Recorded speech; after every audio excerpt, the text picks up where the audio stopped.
Bien, honnêtement, j'ai été assez surpris de la virulence de la sortie de M. Legault.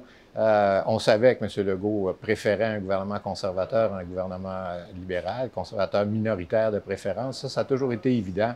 Traditionnellement, la conception du fédéralisme qu'a le Parti conservateur est toujours plus intéressante pour un gouvernement du Québec, quel qu'il soit d'ailleurs.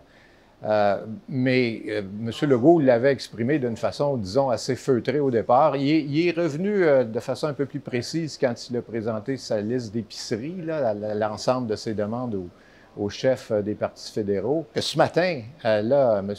Legault, il est allé fort en disant, écoutez, un gouvernement Trudeau, c'est inquiétant. Le message est absolument clair. Il a dit que les nationalistes ne devraient pas voter pour ce gouvernement-là, ce parti-là. C'est, à mon sens, là, de mémoire, j'ai jamais vu un premier ministre du Québec intervenir aussi brutalement dans une campagne fédérale. Pourquoi M. Legault l'a-t-il fait à ce moment-ci? Mon hypothèse est qu'il sent un peu la soupe chaude, là. Depuis une semaine, les sondages indiquent un resserrement certain entre les libéraux et les conservateurs. Et si ça finissait à égalité, la mathématique électorale, la concentration du vote conservateur dans l'Ouest ferait en sorte que les libéraux pourraient obtenir un nouveau mandat minoritaire, mais libéral quand même. Et ça, je pense que pour M. Legault, c'est vraiment un signal d'alarme. Alors, comme c'est au Québec que les libéraux espèrent faire des gains, M. Trudeau s'est dit, je les attaque ici. Il n'y a pas grande influence sur ce qui peut se passer en Ontario ou en Alberta. Mais ici, il peut espérer influencer une partie des électeurs.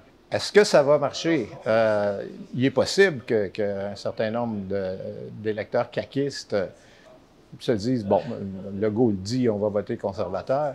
Mais s'il fait ça, c'est à se demander s'il ne se dessert pas dans la mesure où il n'y a pas beaucoup de comtés où les luttes sont très serrées entre les libéraux et les conservateurs. Il n'y a pas beaucoup de va-et-vient entre ces deux partis-là. Là où les luttes peuvent être serrées, c'est soit entre le Bloc et les libéraux, soit entre le Bloc et les conservateurs. Alors, s'il dit voter conservateur, les chances sont que ce soit des votes du Bloc que M. O'Toole arrache. Et dans ces conditions-là, si la lutte est moindrement serrée, le candidat libéral peut très bien se faufiler, dis-je. Alors, pour M. Legault, c'est risqué comme pari.